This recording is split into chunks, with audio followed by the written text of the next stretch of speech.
तिब्रहर media ग्रुपबाट सञ्चालित तिब्रहर online टिभीमा यहाँलाई स्वागत छ।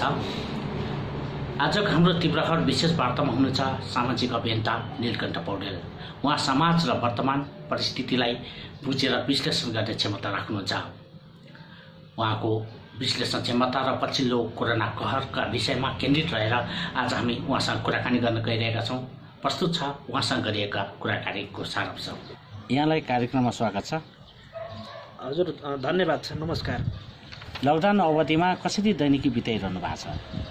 अब लकडाउन सुरु भएको आज र अहिले यो बिचमा म चाहिँ अब परिवारसँग घुलमिल भएर अब अघि पछि चाहिँ व्यस्त भएको हुनाले यसपालि अहिले अब फ्री छु। त्यस कारणले केही पुस्तकहरू अध्ययन गर्ने, पढ्ने अनि घर परिवारसँग बसेर रमाइलो गर्ने, छलफल गर्ने, घरायसी कुराहरूमा छलफल गर्ने र आफूले केही लेख्ने र अध्ययन गर्ने गरिरहेको छु। तपाईलाई बाहिर हिँड्न नपाउँदा असहज भएको छैन? असहज महसुस गर्नुभएको छैन तपाईँले? अब असहज त छ नै। अब अहिले विश्व नै अहिले सङ्कटमा परेको बेलामा नेपालमा पनि सङ्कट छ र यो कोभिड-19 को महामारीबाट हामीले जुन परिस्थिति गुजारिरहेका छौँ, देशैभरि अब असहज परिस्थिति छ।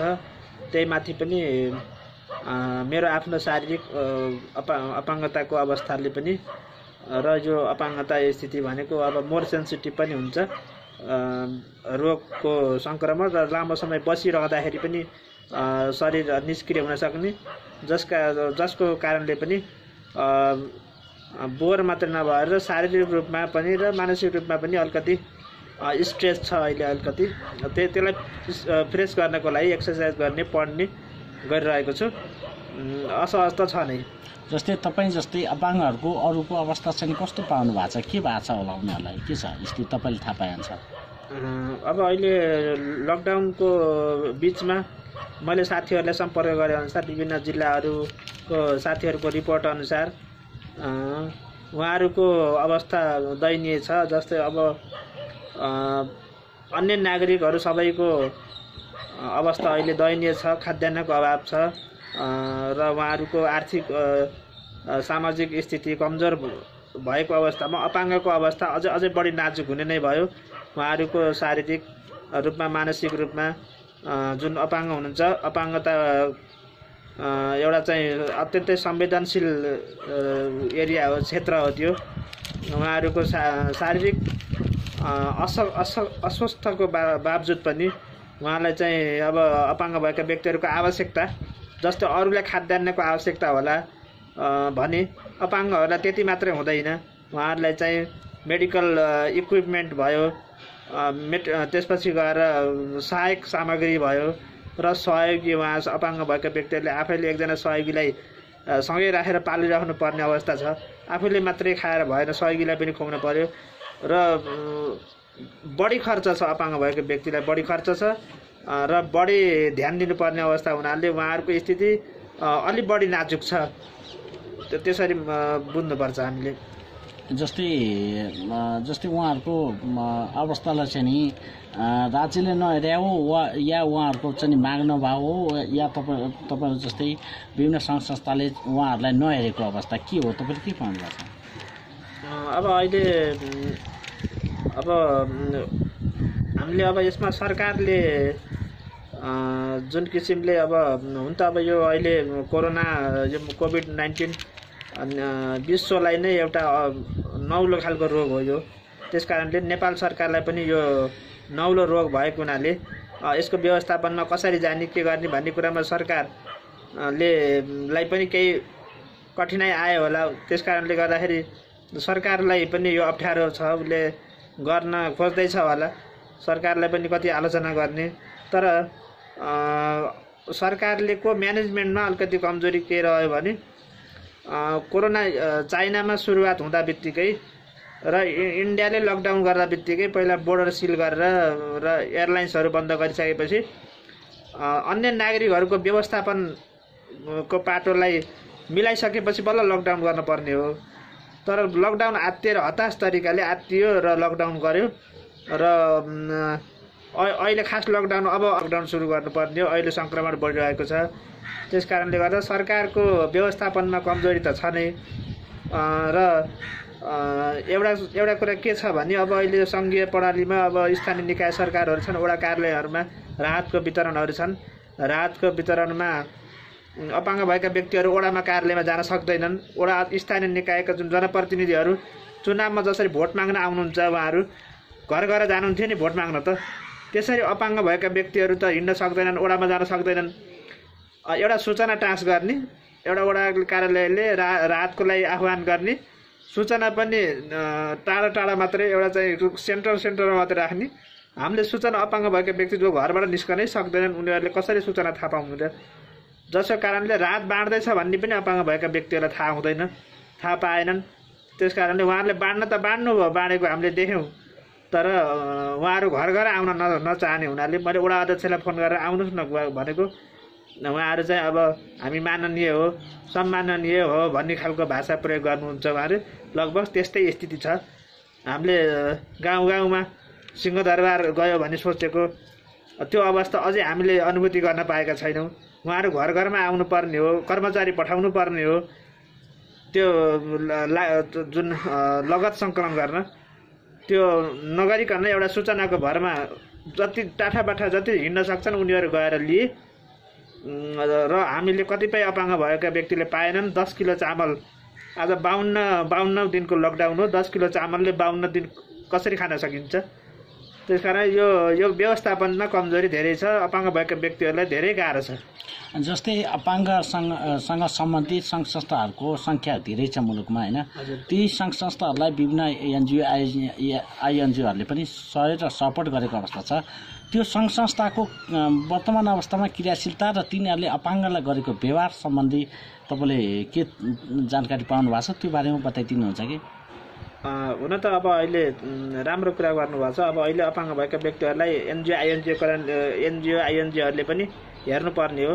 अहिले पहिला एनजिओहरू जसरी अपाङ्ग भएका व्यक्तिहरूको नाममा अन्य सामाजिक सेवाको लागि जसरी सक्रिय थिए, तर यति बेला एनजिओ आइएनजिओहरू कहाँ गएका छन्? म उहाँहरूसित पनि प्रश्न गर्न चाहन्छु तपाईँको मिडिया मार्फत। उनीहरूले अपाङ्ग भएका व्यक्तिहरूलाई चासो दिनुपर्ने हो, घर घरमै आउनुपर्ने हो। अपाङ्ग सङ्घ संस्था धेरै छन्, तिनीहरू अझै अपाङ्ग भएका व्यक्तिहरू कहाँ पुग्न सकेका छैनौँ र हामी पनि सकेका छैनौँ। अब हाम्रो त स्रोत साधन कमी छ, त्यस कारणले गर्दा पनि हामी सबै अपाङ्ग भएका व्यक्तिहरू कहाँ पुग्न सक्दैनौँ। अब एनजिओ आइएनजिओको हकमा पनि लकडाउनकै कारणले पनि उहाँहरू आउन नसकेको होला, उहाँहरूको पनि आफ्नै समस्या बाध्यता होलान्। तर एनजिओ आइएनजिओहरू पनि अहिले यो बेलामा अपाङ्ग भएका व्यक्तिहरूलाई नजरअन्दाज गरे जस्तो अथवा निष्क्रिय भए जस्तो हामीलाई लागेछ। र विभिन्न जिल्लाबाट रिपोर्ट गरे अनुसार हामीले कतैबाट पनि सेवा पाइएन भन्ने अपाङ्ग भएका व्यक्तिहरूको गुनासो छ। जस्तै के छ भने यतिखेर सबभन्दा जस्तै अन्तर्राष्ट्रिय चाहिँ नि संस्थाहरूले चाहिँ नि सङ्घ संस्था मार्फत सहयोग गर्ने भएको कारणले यतिखेर यथेष्ट बजेट चाहिँ नि यो कोरोनामा चाहिँ अपाङ्गलाई सहयोग होस् भनेर विभिन्न सङ्घ संस्थाको नाममा पैसा आएको छ भन्ने सुनिन्छ नि। तर त्यो अनुसारको चाहिँ नि अपाङ्गहरूले राहत पाएको देखिएन। अब एक त अब अहिले पछिल्लो पटक तपाईँलाई थाहा नै छ, सेवा गर्ने पनि एउटा हुन त मान्छेको सबैको एउटा केही स्वार्थ हुन्छ, दिँदै गर्दाखेरि फोटो पनि खिच्न मन लाग्छ होला, फोटो लिनु पनि पर्छ, हामीले लिन्छौँ। तर कतिपय कुरा के छ भने एउटा मिडियामा सम्पर्क गर्ने, मिडियाबाट नाम आइसकेपछि बाँड्ने जुन चलन छ। र तपाईँलाई थाहा नै छ कतिपय मिडियाहरूले पनि कलेक्सन गरेका छन् र राहत उठाएर बाँड्दै गरेको पनि आएको छन्। र कतिपय त्यस्तो अवस्थामा के छ भने कतिपय अपाङ्ग अथवा कतिपय नजिकका मान्छेहरूले दोहोरो तेह्रो सुविधा पाएका छन्, जो मिडियाबाट पनि वञ्चित छन्। काठमाडौँ धेरै मिडियाहरू काठमाडौँ केन्द्रित छन्, सदरमुकाम केन्द्रित छन्, गाउँ गाउँमा पुग्न सकेका छैनन्। सेल्फी नहानिकन, भिडियो नखिचिकन राहत वितरण गरिन्न। आखिरमा एकजना अपाङ्ग घर छ, कुनै समुदाय, तपाईँको समुदाय गाउँमा एउटा अपाङ्ग छ भने एउटा घरबेटी, घरको नजिकको अर्को घरले त्यो अपाङ्गलाई सेवा गर्न सकिन्छ होइन? तस्बिरै चाहिन्छ भने छैन। मानवीय भावना भित्रबाट जाग्ने हो भने तपाईँ हामीले आफ्नो ठाउँबाट अपाङ्ग भएका व्यक्तिलाई सेवा गर्न सक्छौँ। त्यस कारणले गर्दाखेरि हामीले सहयोगदाताहरू नै खोज्न पर्छ भने छैन। हामीले आफ्नो ठाउँमा हामी जहाँ जस्तो अवस्थामा छौँ उनीहरू सेवा गर्न सकिन्छ। अब विभिन्न घोषणाहरू त भएका छन्, मिडियामा पनि आउँछ होइन, अपाङ्गको नाममा र गरिब दुखीको नाममा यति बेला पैसा उठाउने नै छ, बाढी नै छ। तर त्यो के छ भने टाठा बाठाको नजिकमा छ, वास्तविक ग्रास रुटमा एकदमै दुर्गममा भएको अपाङ्गहरू, गाउँमा भएको अपाङ्ग, जो अपाङ्ग भएका व्यक्तिले आफ्नो नाम भन्न सक्दैन, म अपाङ्ग छु भनेर भन्न सक्दैन, त्यस्तो उनीहरूको हातमा चाहिँ गएको अवस्था छैन। अहिले कोरोनाको यो कहरमा विभिन्न सङ्घ संस्थाले चाहिँ अपाङ्ग नाममा के ठगी खाएको अवस्था हो, तपाईँले के पाउनुहुन्छ यो विषयमा? अब सबै नेगेटिभ पनि भन्न हुँदैन। कतिपय माध्यमहरू छन्, ती माध्यमले अपाङ्ग भएका व्यक्तिहरूले पाएका पनि छन्। मैले त भन्न खोजेको के भने सबैभन्दा ठुलो दायित्व उहाँहरूले जति गर्नुहुन्छ त्यो थोरैलाई मात्रै हुन्छ। एउटा मिडियाले गरेको सहयोग एउटा सीमित अपाङ्गहरूलाई हुन्छ, एउटा कुनै व्यक्तिले सहयोग उठाएर दिनुभयो भने त्यो नजिकको आफ्नो नजिककोलाई मात्रै हुन्छ। तर मेन कुरा भनेको त तपाईँको सरकार हो। सरकारको त 77वटा जिल्लामा छ, 77 जिल्लाका गाउँमा सरकार छ, वडा कार्यालय हरेक ठाउँमा वडा छ, कति 3000 कति त वडा छ भने सरकार सबैभन्दा जनताको नजिकमा भएको सरकार हो, अरू सबै पुग्न सक्दैनन्। उहाँहरूले त्यो सरकारबाट स्थानीय निकायबाटै अपाङ्ग भएका व्यक्तिहरूलाई दिनुपर्छ र स्थानीय स्रोत साधनलाई उपयोग गरेर एनजिओ आइएनजिओहरू पनि सदरमुकाममा छन्, उनीहरूलाई बरु आह्वान गरेर भइपरि खर्च पनि छ नि त वडामा अपाङ्गहरूको लागि, दुखीहरूको लागि भनेर भइपरि खर्च छ। उनीहरूलाई चाहिँ राज्यले एउटा समान तरिकाले वितरण गर्ने हो भने सरकार सबभन्दा नजिक हो हाम्रो लागि। अब कतिपय त अपाङ्गको नाममा मागी खाएका पनि छन्, त्यस्ता घटना पनि छन्। त्यस्तालाई हामीले समाजले निरुत्साहित गर्नुपर्छ, तिनीहरूलाई बहिष्कार गर्नुपर्छ। तर राम्रा गरेकालाई चाहिँ हामीले स्वागत गर्छौँ। र तर एकजना व्यक्ति, एउटा मिडिया, कुनै सञ्चार क्षेत्र, कुनै एनजिओले मात्रै गरेर पर्याप्त हुँदैन। हाम्रो समुदायमा भएको अपाङ्ग भएका व्यक्तिलाई तपाईँ हाम्रो पनि दायित्व हो। एउटा परिवारमा अपाङ्ग छ, एउटा छिमेकमा अपाङ्ग छ भने छिमेकमा भएको नजिकको घरको पनि एउटा दायित्व हुन्छ। तपाईँ हामी सबै मिलेर उहाँहरूलाई सेवा गर्नुपर्छ। जस्तै लकडाउन अवस्थामा जस्तै अपाङ्गहरूले चाहिँ घरभित्र कसरी दैनिकी बिताए होला, जस्तै यो दैनिक जीवनयापनको कुरा होइन कि दैनिकी कसरी बिताए होला र त्यसबाट चाहिँ उनीहरूलाई कतिको असर परेको छ, यो विषयमा चाहिँ विश्लेषण गर्दैन। अब अपाङ्गको भएको व्यक्तिहरूको दैनिकी त एकदमै कठिन हुन्छ। यसै पनि यो लकडाउनभन्दा अगाडि नै, लकडाउन नहुँदै महामारी, राष्ट्रमा हुने महामारी नहुँदा नर्मल अवस्थामै उहाँहरूको अवस्था, दैनिकी अवस्था एकदम दयनीय नै हुन्छ। आर्थिक स्थिति, अपाङ्ग भएका व्यक्तिहरू आश्रित वर्गमा पर्छन्। अब उनीहरूसँग एउटा मानव बुवा आमा धनी भए पनि एउटा अपाङ्ग आफैमा सुकुम्बासी हो भन्छु मैले त। उहाँहरू आर्थिक हिसाबमा कमजोर हुन्छ, किन उहाँहरू मोबिलाइज हुन सक्नुहुन्न, उहाँहरूलाई कसैको सहारा चाहिन्छ। अब यस्तो अवस्थामा दैनिक अवस्थामै त कठिन हुन्छ भने अब महामारीको बेलामा त झनै कठिन हुन्छ। उहाँहरूको अवस्था अब एकदमै दयनीय छ। उहाँहरूको अहिले मानसिक रूपमा असन्तुलन पनि भइरहेको छ। उहाँहरूले केही गर्न आएपछि अपाङ्ग भएका व्यक्तिहरूले कहीँ सङ्गठनमा काम गरिराख्नु भएको थियो भने, कहीँ सञ्चारमा काम गरिराख्नु भएको थियो, अध्ययन अध्यापन थियो। तर अहिले ती सबै कुरा बन्द भएको अवस्थामा उहाँहरूको अहिले मानसिक रूपमा पनि कमजोर, विक्षिप्त हुनुभयो होला। आगामी योजनाहरू पनि उहाँहरूको अहिले बन्दै छन्, तीहरू सबै भत्ताभुङ्ग जस्तै भइरहेको छ। तर पनि अपाङ्ग भएका व्यक्तिहरू एउटा साहसी हुन्। अपाङ्ग भएका व्यक्ति आफैमा एउटा शक्ति हो। त्यस कारणले गर्दाखेरि उहाँहरू केही न क्रिएटिभ हो। फेरि अपाङ्ग भएका व्यक्तिहरू उहाँ रचनात्मक हुनुहुन्छ। त्यस कारणले पनि उहाँहरूले आफ्नो घरमा बसेर चित्र बनाउने, गीत गाउने, रचना गर्ने, त्यसरी उहाँहरूले समय बिताएको मैले देख्छु। जस्तै यो लकडाउन पछिको अवस्था कस्तो होला, अपाङ्गहरूको जीवनयापन कसरी सहज हुन सक्ला लकडाउन पछि, यो बारेमा केही अब अहिले अब यो लकडाउनको बिचमा अब सिँगै देश नै यति बेला अब अपाङ्ग हुन्छ। देशको आर्थिक स्थिति डामाडोल हुन्छ। शक्तिशाली राष्ट्र अमेरिका, बेलायतहरू, क्यानाडाहरू नै अहिले आर्थिक स्थिति, देशको रोजगार, आर्थिक स्थिति सबै भत्ताभुङ्ग हुने, उनीहरू चाहिँ योजनाविहीन भइरहेको अवस्थामा नेपाल एउटा विकासोन्मुख देश हो। भर्खरै विकासको लागि, एउटा फड्को मार्नको लागि अगाडि बढ्दै गरेको बेलामा लामो समय द्वन्द्वबाट ग्रसित भएको र त्यो ग्रसितको देशमा जे सङ्कटहरू आउँछ त्यो सबै असर राष्ट्रलाई मात्र होइन हामी अपाङ्ग भएका व्यक्तिहरूलाई पनि झन् प्रत्यक्ष हुन्छ। अब यति बेला सिंह देशलाई नै सङ्कट परेको अवस्थामा आर्थिक अवस्था दयनीय भएको बेलामा हाम्रो झन् कठिन हुन्छ नै। त्यस कारणले गर्दा अब लकडाउन पछिका हाम्रा योजनाहरू के हुन सक्छन् भने अब राष्ट्र नै अपाङ्ग भएको बेलामा अब राष्ट्र नै पुनर्स्थापना हुने अवस्था आउँछ लकडाउन पछि। किनकि अब कतिपय अपाङ्ग भएका व्यक्तिहरूका पनि रोजगारहरू खोसिने छन्। योजनाहरू उहाँहरूको के गर्ने भन्ने खालको एउटा काउन्सिलिङको आवश्यक पर्छ र सरकारसँग जोडिने पनि कसरी सुरुवात गर्ने यो केही समय उहाँहरू अन्यलमा हुनुहुन्छ।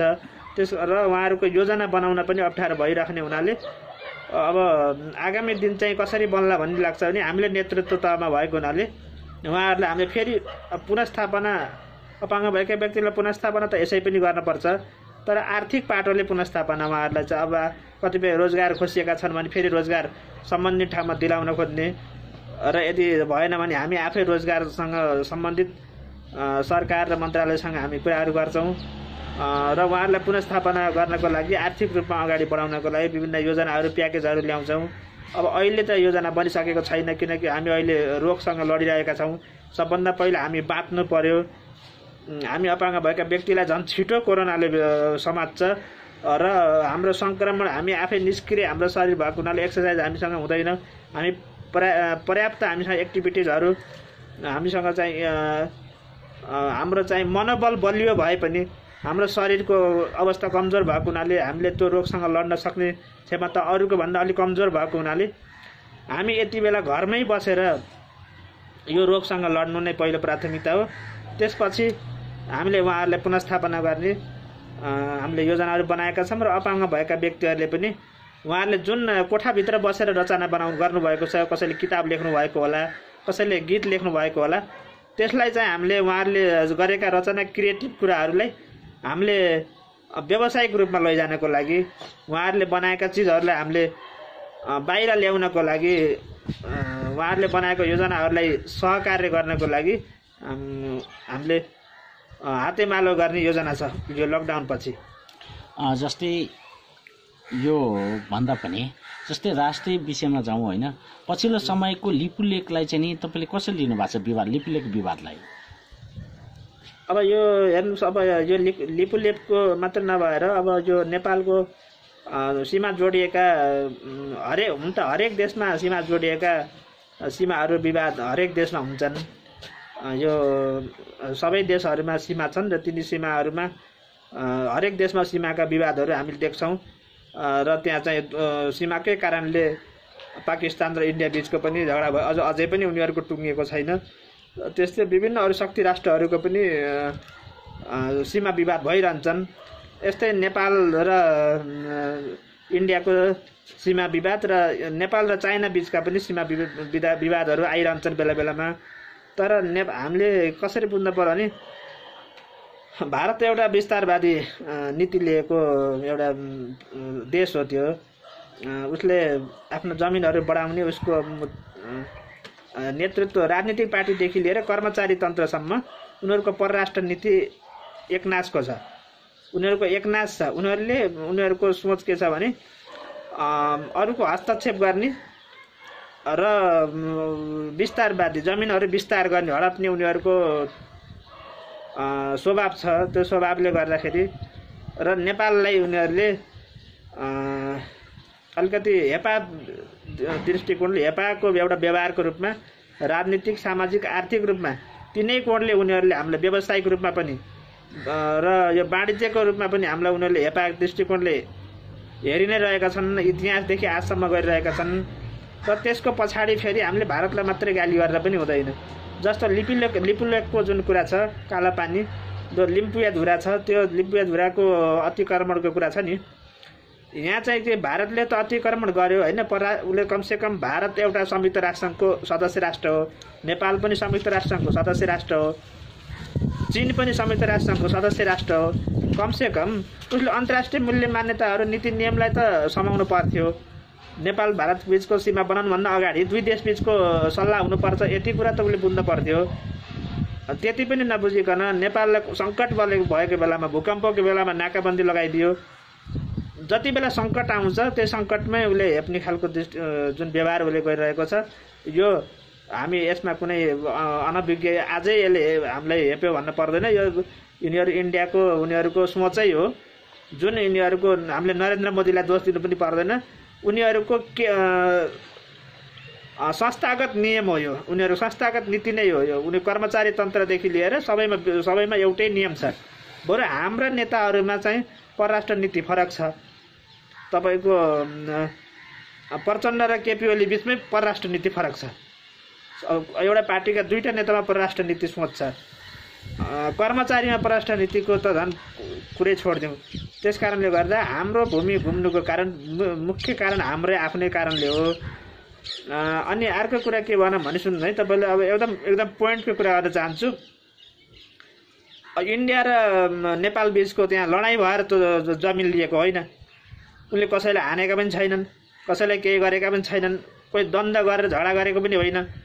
चीन र इन्डिया बिचको केही समय अगाडि सीमा विवाद हुँदाखेरि सैनिकहरू घाइते भए, त्यहाँ केही समय झगडा पनि भयो। तर त्यहाँ त हाम्रा त कुनै सैनिक त कुनै हाम्रा कुनै जनता नै छैनन्। त्यो आगामी साता विशेष वार्तामा हामी नयाँ विषय लिएर उपस्थित हुने नै छौँ। तबसम्मका लागि हाम्रो टिमलाई बिदा दिनुहोस्। नयाँ जानकारीका लागि हाम्रो तीव्र खबर टिभीलाई सब्स्क्राइब गर्न नभुल्नुहोला। यहाँहरूको शुभ रहोस्।